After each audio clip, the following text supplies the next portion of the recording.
បាទសូមជម្រាបសួរបងប្អូនសាជាថ្មីម្ដងទៀតហើយរីមកកាន់ថ្នាក់អប់រំជីវិតរបស់យើងនៅថ្ងៃនេះដែលយើងនឹងសិក្សានៅមេរៀនទី7ហើយមេរៀននេះមានចំណងជើងថាចេះប្រើទេពកោសល្យរបស់ខ្លួន making good use of your talent ទាំងបងប្អូនដឹងថាតើយើងម្នាក់មានទេពកោសល្យអ្វីឬក៏យើងអាចនិយាយបានថាយើងមានអំណោយទានអ្វីហើយតើយើងអាចប្រើអំណោយទានឬក៏ទេពកោសល្យទាំងនោះធ្វើអ្វីបានខ្លះដូច្នេះដើម្បីឲ្យយើងកាន់តែយល់ច្បាស់យើងនឹងមានសំណួរពីរនឹងមើលជាមួយគ្នាហើយនឹងគិតពិចារណាជាមួយគ្នាតោះនៅក្នុងសំណួរទី1ចង់សួរបងប្អូនថាតើបងប្អូនដឹងទេថាខ្លួនឯងមានទេពកោសល្យដ៏ពិសេសដែលអ្នកដទៃមិនមានតើបងប្អូនមានបានយកទេពកោសល្យនោះមកប្រើទេដូច្នេះហើយបើសិនជាយើងគិតថាយើងមានសូមយើងគិតថាតើយើងនឹងយកវាមកប្រើលើអីហើយធ្វើយ៉ាងម៉េចហើយទី2បើយើងអត់ទាន់មានទេយើងត្រូវតែគិតថាតើអីគេជាទេពកោសល្យរបស់យើងអីគេជាអំណោយទានរបស់យើងហើយតើទាំងអស់នោះបានមកពីណាដែរលោកគ្រូមានជំរឿនមួយបទហើយនាំបងប្អូនច្រៀងទាំងគ្នាជាមួយនឹងលោកគ្រូបាទតោះ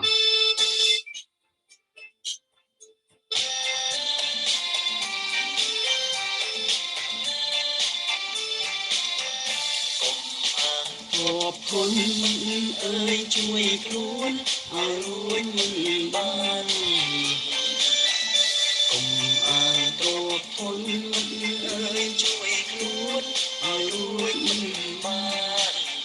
គ្រាន់តែជាជាតិជួយបានទៅត្រឹមទីលោកីគ្រាន់តែជាជាតិជួយបានទៅត្រឹមទីលោកីកុំអាងចំណេញមិនអើយតួមិនយ៉ាងដូចម្ដេចក្ដីកុំអាងចំណេញមិនអើយតួមិនយ៉ាងដូចម្ដេចក្ដីដំរេញលោកីបានប្រយោជន៍អ្វីដល់ប្រលឹងដំរេញលោកីបានប្រយោជន៍អ្វីដល់ប្រលឹងបាទអរគុណហើយយើងទៅជាមួយគ្នាបន្តទៀតបាទលោកគ្រូមានរឿងនិទានមួយនៅក្នុងព្រះគម្ពីរម៉ាថាយជំពូក25ខ14ដែលរឿងនិទាននេះបាននិយាយប្រាប់អំពីទេពកោសល្យឬក៏អំណោយទានរបស់អ្នកបម្រើ3នាក់ដែលចង្វាយរបស់គាត់បានធ្វើការមួយមុនពេលដែលគាត់ចាក់ចេញពីផ្ទះហើយប្រគល់ការទទួលខុសត្រូវនេះទៅដល់អ្នកបម្រើរបស់ខ្លួនសូមស្ដាប់ជាមួយលោកគ្រូពេលរីកនៃថាបរមសុខព្រាបបាននឹងបរិសម្នាក់ដែលហៀបនឹងចេញដំណើរទៅស្រុកឆ្ងាយគាត់ហៅពួកអ្នកបម្រើមកប្រគល់ទ្រព្យសម្បត្តិឲ្យគាត់ឲ្យរៀងខ្លួនគឺឲ្យប្រាក់ទៅអ្នកទី1ចំនួន5ណែនអ្នកទី2ចំនួន2ណែននិងអ្នកទី3ចំនួន1ណែនអ្នកបម្រើដែលបានទទួលប្រាក់5ណែនយកប្រាក់ទៅរកស៊ីភ្លាមហើយចំណេញបាន5ណែនទៀតអ្នកទី2ក៏ដូចនោះដែរគាត់បានយកប្រាក់នោះទៅរកស៊ីហើយចំណេញបាន2ណែនទៀតរីឯអ្នកទទួលបានប្រាក់1ណែនគាត់បានយកទៅជីកដីកប់ទុកលុះក្រោយមកម្ចាស់ខ្លួនវិលត្រឡប់មកវិញគាត់គិតបញ្ជីជាមួយអ្នកទាំង3នោះអ្នកទទួលបានប្រាក់5ណែនដែលយកប្រាក់ចំណេញ5ណែននោះចូលមកជូតម្ចាស់ពោលថាលោកម្ចាស់លោកបានប្រគល់ប្រាក់5ណែនឲ្យខ្ញុំប្របាទឥឡូវនេះខ្ញុំប្របាទបានចំណេញបាន5ណែនទៀតលោកម្ចាស់ពោលទៅគាត់ថាល្អហើយអ្នកបម្រើដ៏ប្រសើរមានចិត្តស្មោះត្រង់អើយអ្នកបានស្មោះត្រង់នឹងកិច្ចការដ៏តូចមួយនេះខ្ញុំនឹងតាំងអ្នកឲ្យមុខខុសត្រូវលើកិច្ចការសង្គមអ្នកទី2ក៏បានធ្វើយ៉ាងដូចនេះដែរគឺគាត់បានយកប្រាក់2ណែននោះហើយទៅរកស៊ីចំណេញបាន2ណែនទៀតរួចក៏ចូលមកឲ្យម្ចាស់ហើយលោកម្ចាស់ក៏បាននិយាយទៅកាន់ថាអ្នកបានស្មោះត្រង់នឹងកិច្ចការងារទូចហើយខ្ញុំនឹងឲ្យអ្នកមើលខុសត្រូវលើកិច្ចការធំហើយអ្នកទី3បានចូលមកចំពោះលោកម្ចាស់ដែរដូច្នេះចំពោះទៅកាន់លោកថាទៅព្រោះលោកម្ចាស់ជាអ្នកដែលបាន kê chùm nên vì Paul đài lúc mình ban sạp proof hai có ban bà vô mà chùm nên vì Paul đài đồng nam đài lúc mình ban đàm cho nênเราสร้างกฎมีการเพลย์คลายเป๊ะกฎก็ยกประระบจะวายนึกเป็นกอบหายจะวายนึกก็ปราบตือเนี่ยบุญญาติใบนุธาโจยกประนู้มาเอาเนี่ยปีมวยแต่มีประดำแนนหายแต่พวกเกิดกฎมีหายใช่หายก็บานอีเยตการเนี่ยบุญญาตินุธาเนี่ยจีเนี่ยบุญญาแต่เชื่อจะโอ้หายหนึ่งบอกเนี่ยแต่ทางกลางตรงตีงงเงิดวิ่ง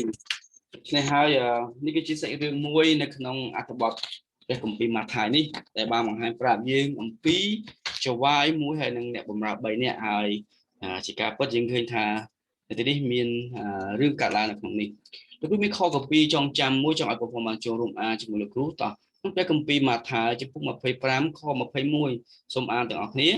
เนี่ยบ่มราดอประสามีจัดสมอตรองเนี่ยบานสมอตรองหนึ่งกิจการต่อโตนี้ขยมหนึ่งตั้งเนี่ยเอามือเขาจะเลยกิจการทุ่มโจโมกสบายจีมวยหนึ่งชิมจองบ่านี่คืออัตวัดข้อกับปีจองจังต่อจากที่ยังมีวิดีโอมวยหายปีใส่เรื่องนี้จังยังมือจังมือที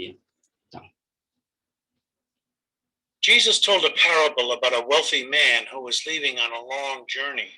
Before leaving, he met with his 3 servants and instructed them to take care of business while he was away. He entrusted the first servant with 5 talents, the second with 2, and the third with 1.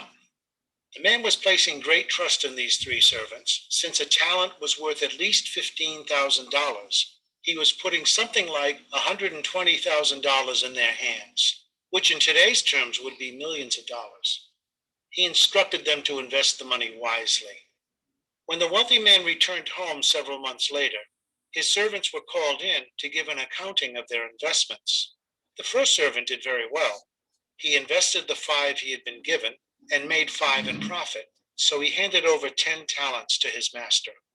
The second servant had been given 2, but he too doubled his master's money and handed over 4 talents. The master praised and thanked these 2 wise and industrious servants. Then the third servant timidly approached the master and handed over the same 1 talent he had been given. "What's this?" the master demanded. "I gave you 1 talent and you give me 1 in return? That's it?" The servant replied, "Well, sir, I was afraid you would be angry if I failed and lost the money. So I did the safe thing. I buried it in a field so I could return it to you now, safe and sound." The master was not pleased. He said, "You could have at least put it in the bank and earned a little interest, but I guess you couldn't be bothered." Then he dismissed that servant. The point here is that God has given each of us various amounts of talents, that is, various gifts and abilities. Our talents might be athletic or artistic or intellectual. You might have leadership qualities or people skills, or be a good organizer, or even a natural-born teacher. You might find joy working with children or with the elderly. The list of gifts and talents is a long one. Jesus is telling us that the Master, God that is, expects us to use whatever talents we have been given to serve him, to serve God. Some of us are very talented. We're like that first servant who received the 5 talents. And some may be somewhat less talented, more like the servants who received 2 or even 1 talent. God doesn't expect us all to produce like the first servant, to produce 10. No, God simply asks us to take what we have been given and to use it well. Take note of the second point here in this parable. God gives each of us various gifts and talents, not just so we can enrich ourselves, but so we can enrich the lives of those around us. Remember, whatever we do for even the least, we do for God. We serve God first and foremost by serving God's children, God's sons and daughters, and by caring for God's creation. ขอบคุณในក្នុងវីដេអូនេះបានបង្ហាញប្រាប់យើងហើយណាថាជាងយើងត្រូវតែប្រើប្រាស់អំណោយទានឬក៏ទេពកោសល្យដែលព្រះអង្គបានប្រទានឲ្យយើងនោះឲ្យបាន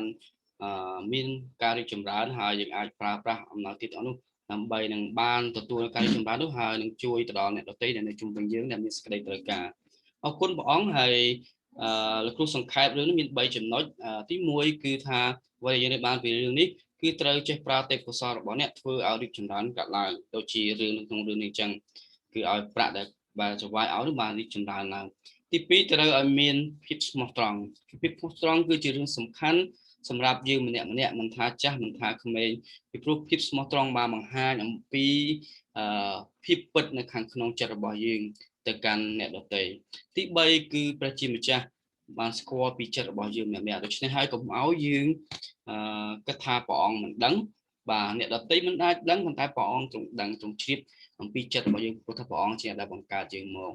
លោកគ្រូអរគុណច្រើននេះគឺជាមេរៀនដែលយើងរៀនជាមួយគ្នាហើយសូមព្រះប្រទានពរបងប្អូនអរគ្នាយើងចាប់តែប៉ុណ្ណេះសូមអរគុណហើយសូមជម្រាបលាបងប្អូនទាំងអស់គ្នាបាទ